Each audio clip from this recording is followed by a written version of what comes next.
जैसा कि इस समय हम लोग चुनार विधानसभा में हैं, जो मिर्जापुर के जिले में है चुनार विधानसभा। यहाँ पे डॉक्टर आर.एस. पटेल जी जो सरदार सेना के राष्ट्रीय अध्यक्ष हैं और कई सालों से लगातार निरंतर समाज के लिए कार्य कर रहे थे। अचानक से उनका अभी कुछ दिन पहले से ही घोषणा हुआ कि चुनाव लड़ेंगे और उन्हें चुनाव सपा के गठबंधन से चुनार विधानसभा से प्रत्याशी बनाया गया है। तो आइए अभी हम यहाँ के जो कुछ संस्थापक सदस्य हैं, सरदार सेना के जो यहाँ के पदाधिकारी हैं, उनसे जानते हैं कि सरदार सेना के बाद जो चुनाव जैसे संघर्ष कर रही थी, हमेशा वैसे रहेगी, निरंतर चलती रहेगी, या चुनाव के लिए संघर्ष कर रही थी, आगे भी करती रहेगी, हमेशा समाज के लिए ऐसे समर्पित रहेगी, क्या करेगी? तो आइए सबसे पहले यहाँ पे मौजूद हैं सरदार सेना के संस्थापक सदस्य हैं और सरदार सेना के साहित्यिक राष्ट्रीय अध्यक्ष भी हैं। तो आइए इन्हीं सबसे पहले जानने की कोशिश करते हैं, क्योंकि संस्थापक सदस्य हैं तो शुरू से सरदार सेना से जुड़े हैं, तो इनसे बेहतर शायद ही कोई बता पाएगा।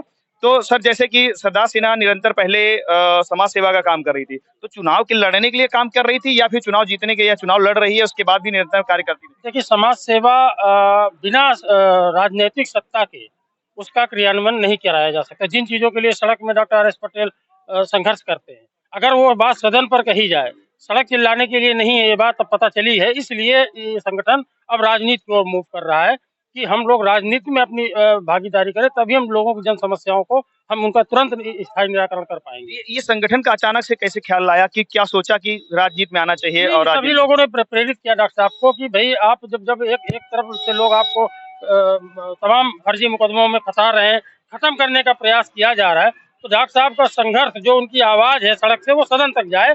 इसके लिए सभी कार्यकर्ताओं ने दबाव बनाया, तब जाकर डॉक्टर साहब इसके लिए कार्यकर्ताओं के दबाव से, उनकी व्यक्तिगत जीवन में कोई ऐसी इच्छा नहीं थी, और एक विधायक और सांसद से बड़ा उनका कद है, पूरा देश जानता है जिस तरह से वो संघर्ष करते हैं। तो ये जो निर्णय लिया गया राजनीति में आने का, इतना लेट क्यों लिया गया? नहीं, ये क्योंकि वो लगातार मना करते रहे, फिर कार्यकर्ताओं ने दबाव बनाया, यहाँ तक कि उनके खिलाफ आंदोलन करने की बात आ गई, तब डॉक्टर साहब ने निर्णय लिया कि ठीक है, हम समान विचारधारा वाली पार्टी के साथ मिलकर चुनाव में जाएंगे। किन प्रमुख मुद्दों पे सरदार सेना गठबंधन से साथ जुड़ी हुई है और किन प्रमुख मुद्दों पे चुनाव लड़ रही है? ये जातीय जनगणना पहला हमारा मुद्दा है, और संवैधानिक आरक्षण की 100% बहाली, और जो नवयुवकों के साथ रोजगार से खिलवाड़ हो रहा है, आरक्षण भर्ती घोटाला, जितने भी ये असंवैधानिक मुद्दे, इन सब पर जोर शोर से काम करेगी। किसानों का हक, उनका संपूर्ण अधिकार, संपूर्ण उनके फसल का दाम सरदार सेना दिलाने का काम करेगी। क्या सरदार सेना जैसे अभी तक 4 साल से लगातार सड़कों पे लोगों के अधिकार के लिए उतर जाया करती थी, सरकार बन जाने के बाद या चुनाव जीत जाते हैं, सरकार बन जाती है, तो क्या तब भी ऐसे ही चलता रहेगा? सरदार सेना सामाजिक संगठन वह बना रहेगा।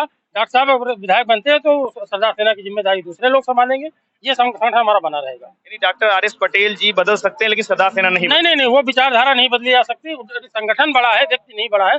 आज वो राष्ट्रीय अध्यक्ष है, कल वो दूसरा कोई राष्ट्रीय अध्यक्ष होगा। पूरी लोकतांत्रिक प्रक्रिया है हमारे यहाँ।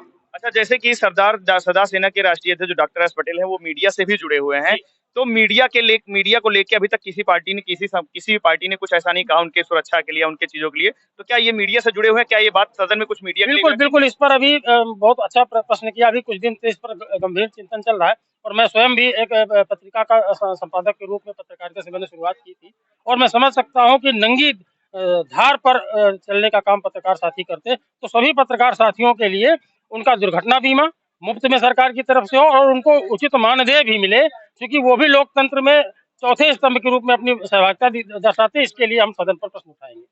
तो जैसा कि अभी आप लोग यहाँ इकट्ठा हुए हैं, तो क्या नामांकन के लिए आप लोग निकल रहे हैं? जी हाँ, हम लोग नामांकन के लिए जाएंगे। सुबह सपा और रालोद और अपना दल कबीराबादी गठबंधन के संयुक्त गठबंधन के प्रत्याशी डॉक्टर आर.एस. पटेल जी, जो सरदार सेना के राष्ट्रीय अध्यक्ष है, जैसा कि आप जानते हैं, तभी हम लोग जो है सरदार पटेल प्रतिमा पर माल्यार्पण करके और सीधे नामांकन के लिए जा रहे हैं।